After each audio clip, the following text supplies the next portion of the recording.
Hello student, अभी के lecture में यानी कि केमिकल काइनेटिक यानी रासायनिक बलगति में हम आपके बोर्ड एग्ज़ाम में जो क्वेश्चंस आए हैं, स्पेशली हम अवतार की बात कर रहे हैं। अवतार जो सीरीज आती है उस सीरीज के हिसाब से ये यूपी बोर्ड की होती है, उसके जो ऑब्जेक्टिव क्वेश्चंस है हम उसको डिस्कस कर लेते हैं। ठीक है, क्योंकि क्या है कि हमारे एग्ज़ाम के लिए एक एक क्वेश्चंस मायने रखते हैं। ठीक है, तो जो थ्योरेटिकल टाइप के क्वेश्चंस हैं जिनको हम कम समय में सॉल्व कर सकते हैं वो क्वेश्चन हम आपको बता दे रहे हैं, और जो थोड़े से न्यूमेरिकल टाइप्स के हैं, जब आपको न्यूमेरिकल की वीडियो पीछे भी हो चुका है और आगे भी कुछ एक दो करा देंगे तो उससे न्यूमेरिकल आपको पूरी तरीके से आ जाएंगे। ठीक है, चलिए अगर हम आपके बोर्ड पे दिखेगा सब, ठीक है, क्वेश्चंस की बात करें, क्वेश्चन आपको दिखेगा। आप अगर चाहें तो ऑप्शन पहले टिक कर सकते हैं। ठीक है, अगर चाहें, अगर कर सकते हैं तो सॉल्व करके फट से ऑप्शन टिक कर दीजिए। चलिए फर्स्ट क्वेश्चन की हम बात कर रहे हैं। फर्स्ट क्वेश्चन अपने को दिया क्या गया है, बोल रहा है अभिक्रिया 1/2A, आपको क्वेश्चन दिख रहा है, ये फर्स्ट नंबर का है। 1/2A से बनता है B, आप ये देख रहे हैं। आगे बोल रहा है 2B बनता है, 2B बोल रहा है कि A की विघटन दर और B के बनने की दर में बनने की दर से निम्न प्रकार संबंधित है। ये 2024 का आपका क्वेश्चन है। ठीक है, अभी आया था। अगर हम इसकी बात करें तो इसमें चारों ऑप्शन आपको देखने पड़ेंगे। पहले बिना ऑप्शन देखे आप कुछ कर नहीं सकते हैं। तो सबसे पहले हम लोग रेट निकालें।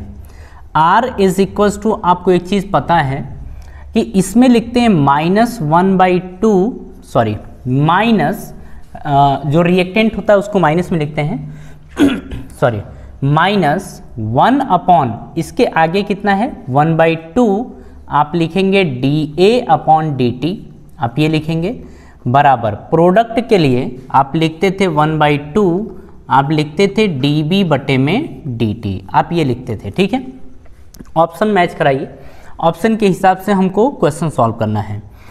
आप पहले इसको देखिए, इसको ऊपर लेके जाएंगे ना, ये ऊपर जाएगा तो -2 बनेगा dA/dt इज इक्वल्स टू 1/2, ये बनेगा dB/dt, आपका ये बनेगा। ठीक है, यहाँ माइनस है, यहाँ जाएगा तो ये डिवाइड हो जाएगा। ठीक है, ऑप्शन मैच कराने के हिसाब से एक्चुअली क्या है कि आप चारों ऑप्शन चेक करिए, आपको dA -dA/dt -dA/dt कुल मिला के इधर का हिस्सा जो है वो आपका आना चाहिए -dA/dt, आपका ये आना चाहिए, तो बराबर।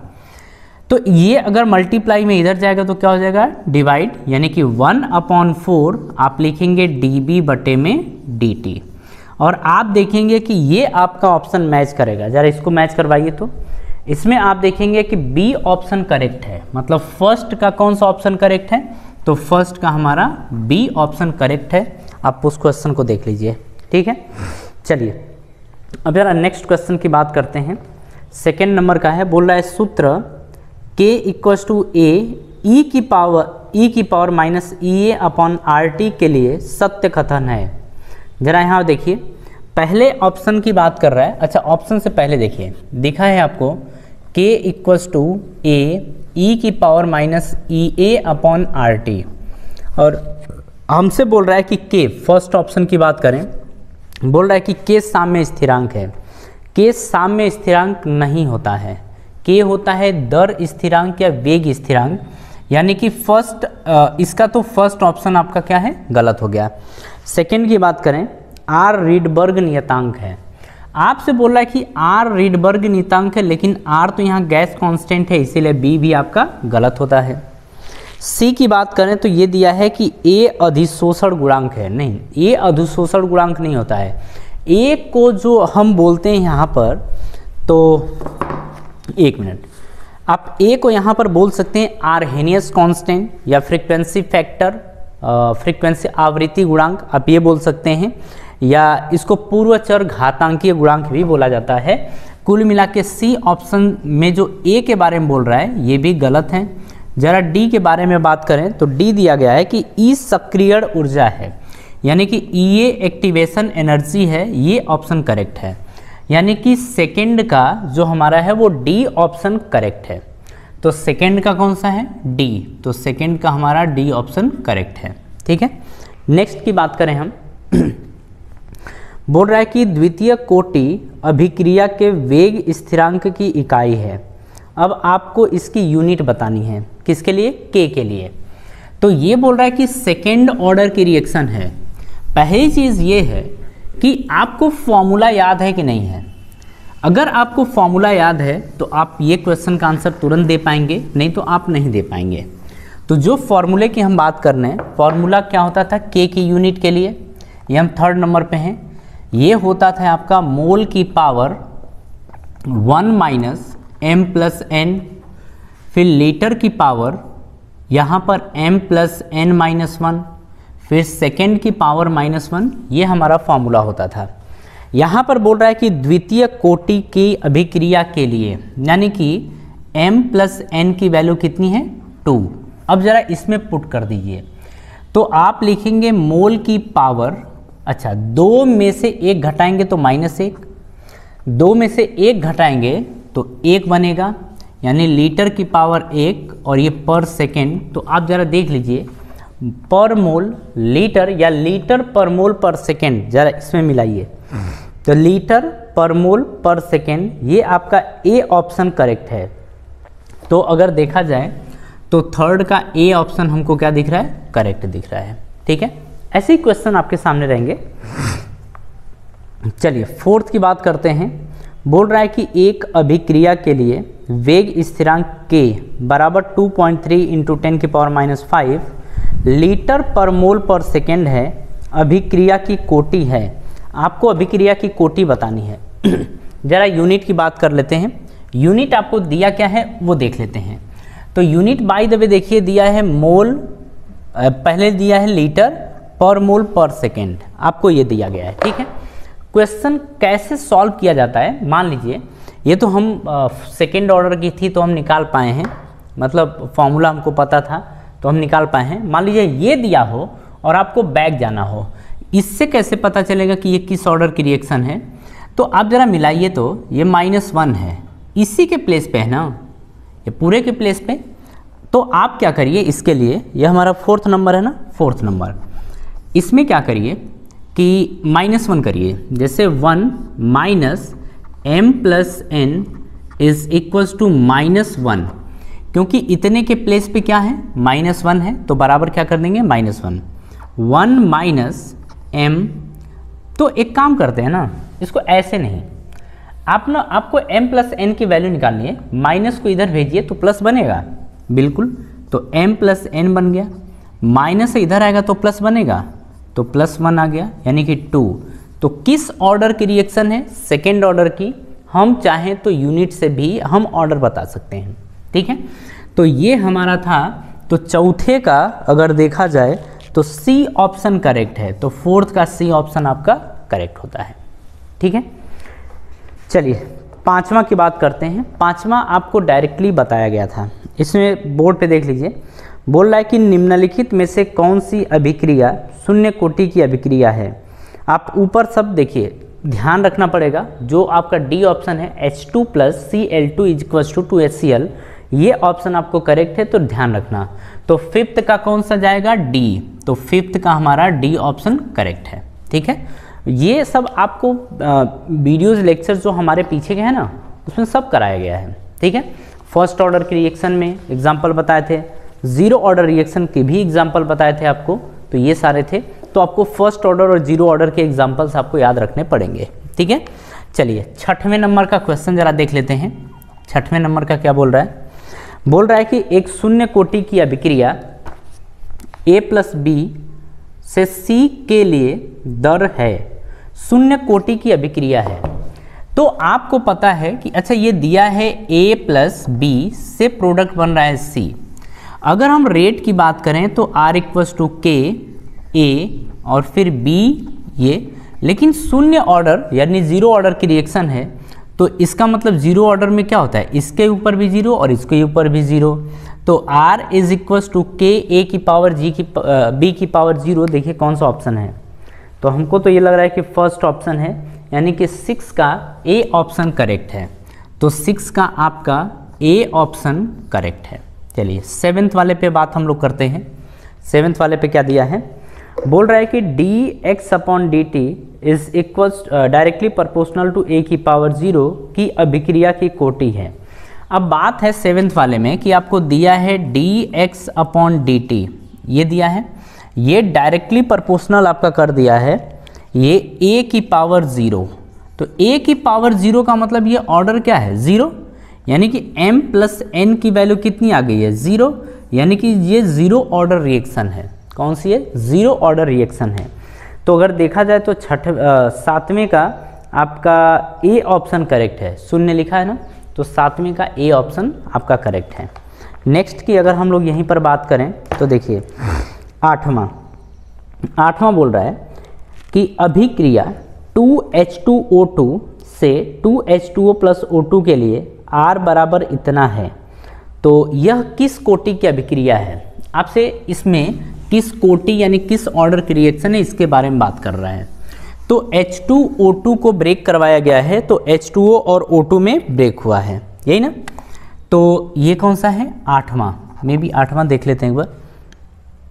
हाँ, तो ये लिखा है H2O2 ब्रेक होता है H2O में और ब्रेक होता है O2 में, ठीक है, ऐसे ही ब्रेक होता है। तो 2 दूनी 4, तो यहाँ पर ले लेंगे तो 2 2 4, ठीक है यहाँ पर। लेकिन इसने खुद लिखा है R is equals to K H2O2, यहाँ पर 1, यानी कुछ नहीं है, और जब कुछ नहीं होता है तो क्या होता है, 1। इसका मतलब कि जो एग्जाम्पल ये देख रहे हैं ये एक्चुअली में फर्स्ट ऑर्डर की रिएक्शन है, क्योंकि यहाँ पर आप बोलेंगे कि m प्लस n की वैल्यू कितनी है, 1, और 1 जैसे ही तो आप बोलेंगे ये फर्स्ट ऑर्डर रिएक्शन है, ठीक है। और ऐसा नहीं है, इसके एग्जाम्पल हम आपको फर्स्ट ऑर्डर रिएक्शन में बताए थे कि फर्स्ट ऑर्डर रिएक्शन जो होती है वो इस तरीके से होती है, मतलब उसके कुछ एग्जाम्पल्स होते हैं और उन एग्जाम्पल्स के बारे में भी हम लोग चर्चा किए थे, ठीक है। चलिए कोई नहीं, अगर आपने नहीं देखा है पूरा तो आप पहले देख लीजिए और इसको भी साथ में कर लीजिए, ठीक है। तो हमारा 8वां है, 8वां के बाद हम 9वां देखते हैं।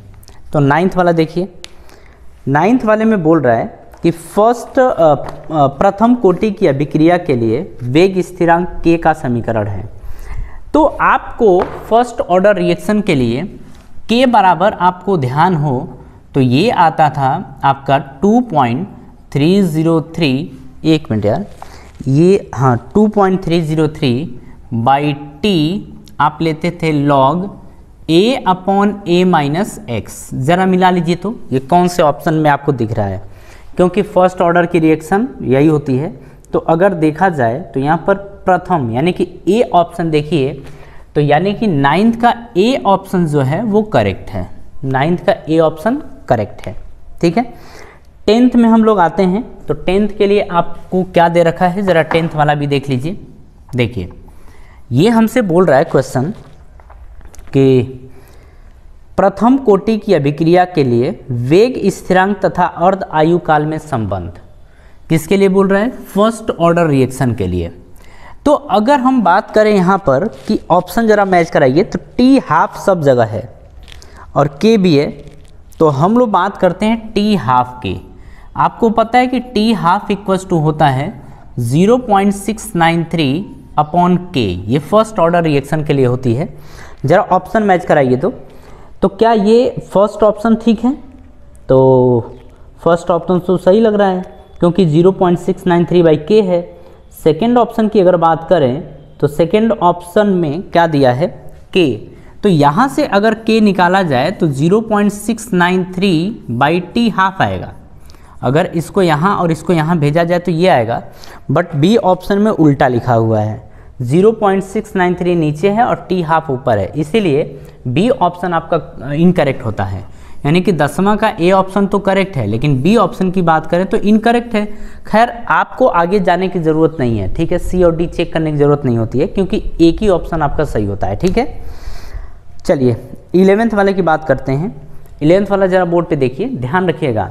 बोल रहा है कि वेग स्थिरांक ताप बढ़ाने पर, तो देखिए अगर हम k की बात करें, रेट कांस्टेंट की या वेलोसिटी कांस्टेंट की बात करें, तो जैसे जैसे आप टेम्परेचर इंक्रीज कराते हैं वैसे वैसे के की वैल्यू बढ़ते चली जाती है, वैसे वैसे के की वैल्यू बढ़ते चली जाती है, ये आपको ध्यान रखना है। इसीलिए अगर देखा जाए तो 11th का आपका ए ऑप्शन करेक्ट है। बोल रहा है कि वेग स्थिरांक ताप बढ़ाने पर, तो हम बोलेंगे बढ़ता है, ठीक है।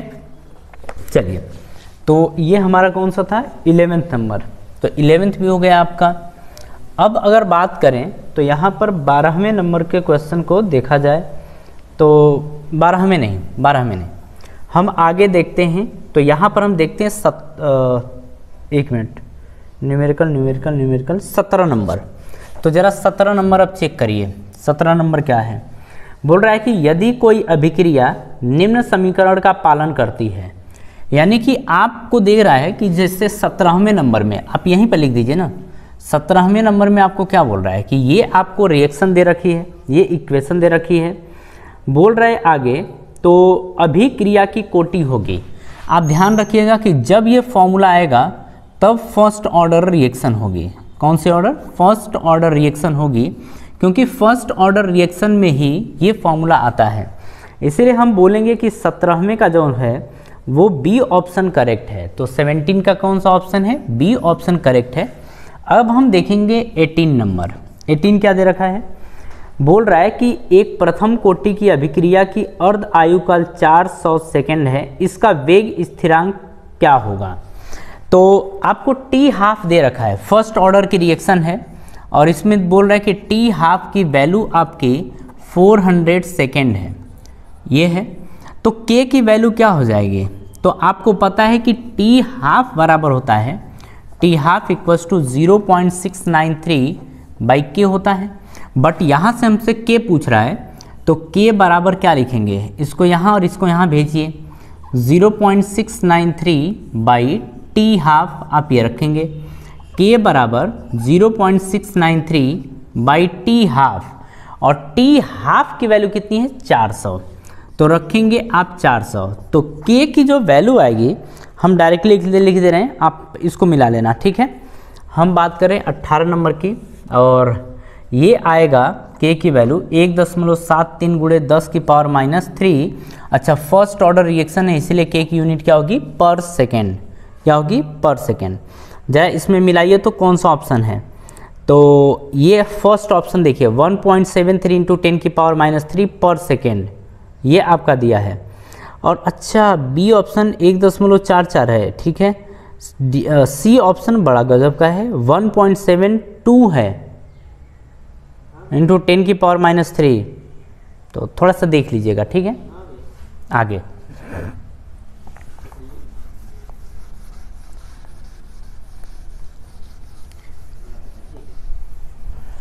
अब 18 के बाद हम आगे की बात करते हैं। चलिए 19 नंबर का देखते हैं क्वेश्चन।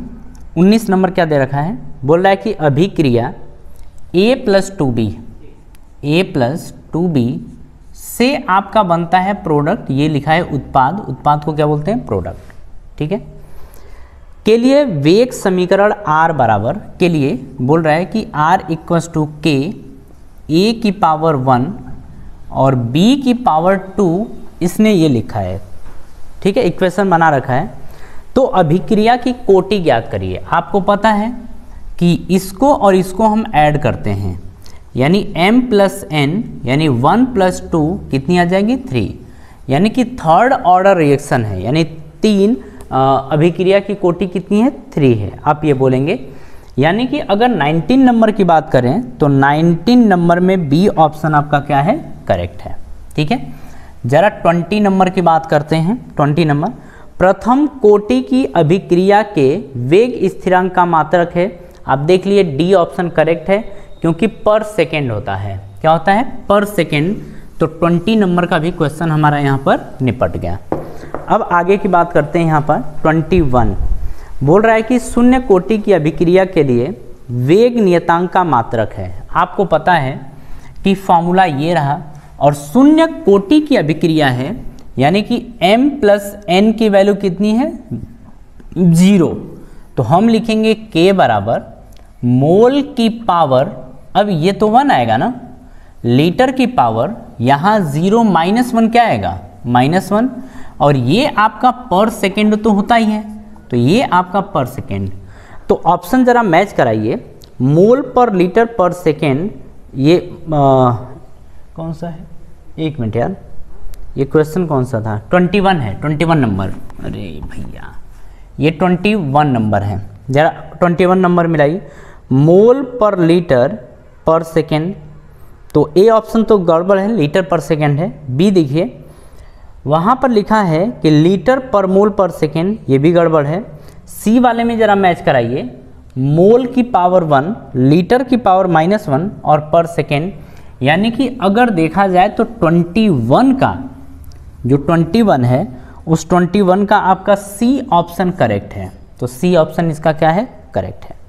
ठीक है, अब देखिए इसके आगे जैसे इसमें और भी क्वेश्चंस दे रखे हैं, बट उन क्वेश्चंस के ऊपर हम अभी डिस्कस नहीं करेंगे क्योंकि ऐसे क्वेश्चंस हम ढेर सारे कर चुके हैं। ठीक है, लेकिन फिर भी बहुत सारे क्वेश्चंस ऐसे होंगे जो अभी हम कराने वाले हैं। ठीक है, फिलहाल हम लोग अपनी सभा यहीं समाप्त करेंगे और आपसे हम मिलेंगे नेक्स्ट वीडियो में। अगर वीडियो अच्छी लगती है तो आप इसे लाइक करिए, शेयर करिए, सब्सक्राइब करिए और आप सभी लोगों को धन्यवाद।